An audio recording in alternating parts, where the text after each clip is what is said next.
अस्सलाम वालेकुम, मैं हूं ज़ीशान खिज़र और अब तक HTML की इस कोर्स के अंदर हम लोग सीख चुके हैं कि वेब पेज के ऊपर पैराग्राफ किस तरह से लिखा जाता है और इसके साथ ही साथ प्री फॉर्मेटेड पैराग्राफ को वेब पेज पर हम लोगों ने किस तरह से लिखना है।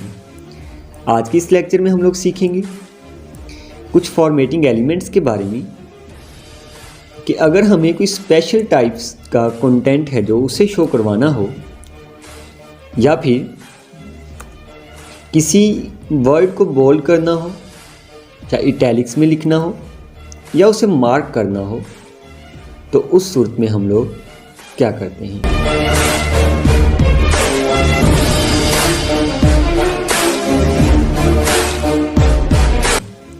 ठीक हो गया, तो आइए ज़रा इसको सीखने के लिए हम लोग अपनी एडिटर में चलते हैं। हमारे एडिटर में आने के बाद ये हमारे सामने हमारा वही पैराग्राफ लिखा हुआ है जो हमने अभी थोड़ी देर पहले लास्ट लेक्चर के अंदर यूज़ किया था। इसे हम कॉपी कर लेते हैं और उसके बाद इस सारे को एक दफ़ा ख़त्म करते हैं।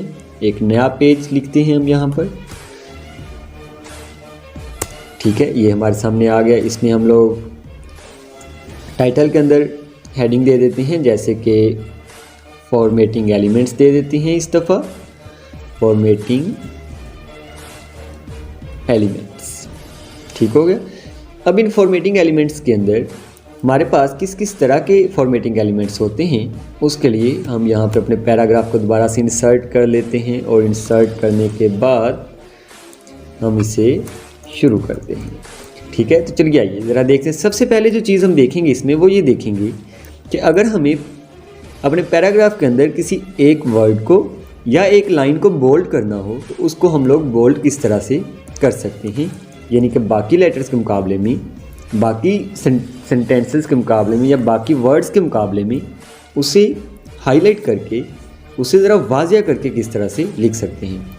तो अगर आपको कभी भी किसी एक वर्ड को बोल्ड करना हो या एक लाइन को बोल्ड करना हो, उसके लिए आप लोग क्या करते हैं, बी का टैग यूज़ करेंगे। कौन सा टैग यूज़ करेंगे? बी, क्योंकि बोल्ड बी से बनता है, इसलिए बी का टैग यहाँ पे हम लोग यूज़ करेंगे। फॉर एग्जांपल अभी मैं इस पैराग्राफ को सिर्फ एक वर्ड को करना चाहता हूँ बोल्ड, तो इसके लिए मैं क्या करूँगा, इसको दे दिया, ये लीजिए, ये क्लोज़ हो गया। कंट्रोल एस से सेव करूँगा। अपने ब्राउज़र में जाएंगे हम लोग और जाने के बाद ये देख सकते हैं आप लोग कि ये पैराग्राफ का जो वर्ड है वो क्या हो गया है, बोल्ड हो गया। क्लियर हो गया। इसी तरह से अगर मैं एक वर्ड की बजाय पूरी एक लाइन को बोल्ड करना चाहूँ तो उस सूरत में क्या करूँगा, जैसे मैं ये इसके बाद इसको लगा देता हूँ और यहाँ तक है। अब ये इसे कंट्रोल एस से हम सेव करते हैं। सेव करने के बाद अपने ब्राउज़र में चलते हैं, रिफ़्रेश करते हैं और अभी आप देख सकते हैं कि जिस जगह तक हम लोगों ने बोल्ड का टैग दिया था वहाँ तक की सारी लाइन क्या हो चुकी है, बोल्ड हो चुकी है। क्लियर हो गया। इसी तरह से अगर हमें इसको बोल्ड की बजाय मैं चाहता हूँ कि इटैलिक कर देना है, मैंने इटैलिक के अंदर लिखना है, तो उसके लिए हम बी की जगह पर आई का लेटर यूज़ करेंगे। कौन सा लेटर यूज़ करेंगे? आई का लेटर यूज़ करेंगे। ये इसे हम लोग ज़रा कट कर देते हैं ताकि चीज़ें क्लियर। ओके, ठीक हो गया। इस तरह से इस बी को हटाकर इसकी जगह पर भी मैं आई पुट करता हूँ और ओके। अब ये इटैलिक में हो गया। कंट्रोल एस से सेव करते हैं। सेव करने के बाद ब्राउज़र में आए हैं। अभी तक आप देख सकते हैं ये बोल्ड है और जब मैं इसे रिफ़्रेश करता हूँ तब आप देख सकते हैं पैराग्राफ से लेकर इस तक की जो लाइन है वो क्या हो चुकी है, मेरे पास इटैलिक्स में आ चुकी है। क्लियर हो गया। तो इस तरीके इस टैग को यूज़ करते हुए हम चाहें तो एक वर्ड को और चाहे एक लाइन हो या फिर एक पूरा पैराग्राफ हो उसको इटैलिक्स में लिख सकते हैं। उसके बाद एक और टैग जो फॉर्मेटिंग एलिमेंट है हमारे पास, वो फॉर्मेटिंग एलिमेंट हमारे पास क्या है, वो है एम्फासाइज्ड का। क्या है? एम्फासाइज्ड। ये एम्फासाइजिंग क्या होता है? एम्फासाइजिंग का मतलब होता है किस चीज़ पर जोर देना। यानी कि आप बात कर रहे हैं, आप कुछ लिख रहे हैं और उसके अंदर कोई एक सेंटेंस या एक वर्ड ऐसा आ गया जिस पे आप चाहते हैं कि फोकस किया जाए, जोर दिया जाए, तो उसके लिए हम लोग एम्फासाइज्ड का टैग यूज़ करते हैं। जैसे कि मैं चाहता हूँ कि ये जो पैराग्राफ है इसके अंदर ये जो पैराग्राफ का वर्ड है इस पर फोकस किया जाए, इस पर जोर दिया जाए, तो इसके लिए मैं क्या करूँगा, ई एम का टैग यूज़ करूँगा। कौन सा टैग यूज़ करूँगा? एम्फासाइज करने के लिए ई एम का टैग यूज़ करूँगा। अगर मैं एक वर्ड को चाहता हूँ तो उसके लिए मैं EM एक वर्ड के गिर्द उसका टैग, वर्ड से पहले उसका इनिशियल टैग और उसके बाद उसका क्लोजिंग टैग डाल दूंगा, और जो वर्ड उसके अंदर होगा वो क्या हो जाएगा, एम्फासाइज हो जाएगा। जैसे अभी आप देख सकते हैं ये पूरे की पूरी तकरीबन ऊपर वाली सारी लाइन है जो हमारे पास वो इटैलिक्स में है, मगर मैंने क्योंकि पैराग्राफ गिरते एम्फासाइज, और अब आप देख सकते हैं सिर्फ ये जो पैराग्राफ का वर्ड है ये थोड़ा सा इटैलिक्स में रह गया, यानी ये एम्फासाइज्ड हो चुका है। इसी तरह से अगर हम एक सिर्फ और सिर्फ एक वर्ड की बजाय एक पूरी लाइन को एम्फासाइज करना चाहें तो उसके लिए हम लोग क्या करते हैं, जैसे मैं कंटेंट के बाद एम्फासाइज का टैग क्लोज करता हूं और इसके बाद Ctrl+S दबाता हूं। अभी आप देख सकेंगे अभी सिर्फ पैराग्राफ है, और जब मैं इसे रिफ्रेश करता हूं ये पूरी की पूरी लाइन है जो कंटेंट तक क्या हो चुकी है, एम्फासाइज्ड हो चुकी है। ये चीज़ जाहिर करता है कि इस बात पर, इस लाइन पर फोकस किया गया है, इस पर जोर दिया गया है। इसके बाद जो अगला हमारे पास है वो है कि अगर हम लोग कुछ डिलीटेड टेक्स्ट, यानी कि आप क्या चाहते हैं, आप ज़रा स्टाइलिश करना चाहते हैं अपने कंटेंट को, अपने पैराग्राफ को, और आप चाहते हैं कि उसके ऊपर जो एक लाइन है वो डिलीटेड टेक्स्ट के तौर पे शो हो, यानी उस डिलीटेड टेक्स्ट, अगर मुझे डिलीटेड टेक्स्ट शो करना हो, यानी उसके ऊपर एक कट करनी हो, लाइन लगानी हो कि ये नहीं है, तो उसको मैं कैसे करता हूँ। तो उसके लिए हम लोग क्या करेंगे, हम लोग यहाँ पे जो टैग यूज़ करेंगे वो सिंपली क्या होगा,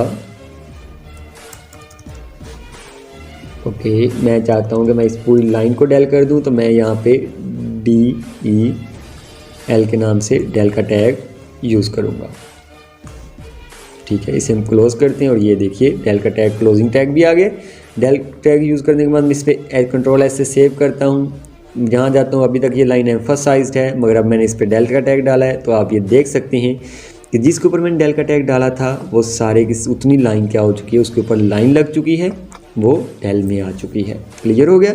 ऐसे किसी एक वर्ड को, और अगर हम एक पूरी लाइन को चाहें, जैसे कि इसको हम यहाँ से हटा के ज़रा और बड़ा कर देते हैं, इसे हम लोग यहाँ डिस्कोर्स के बाद डाल देते हैं, जैसे फॉर एग्जांपल यहाँ पर, और Ctrl+S से सेव करते हैं, तो अभी आप देखेंगे कि ये जो पूरी की पूरी लाइन है वो क्या हो जाएगी, डेल में आ जाएगी, डिलीटेड हो जाएगी। क्लियर हो गया। तो इस तरह से हम इसे डिलीट कर सकते हैं। क्लियर हो गया।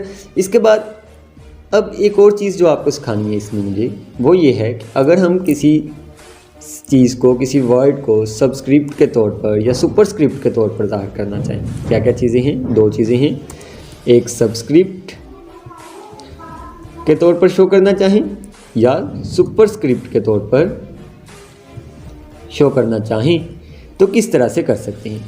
तो ये बहुत ही सिंपल और आसान है, आप लोगों को बिल्कुल भी मुश्किल नहीं लगेगा इसके लिए। जैसे मैं चाहता हूँ कि जी ये जो इसके अंदर मेरे पास है dealing with the particular, dealing with the particular, ये क्या हो जाए, सबस्क्रिप्ट के तौर पर शो हो जाए, तो मैं सिंपली क्या करूँगा, यहाँ पे SUB सब का टैग दूँगा।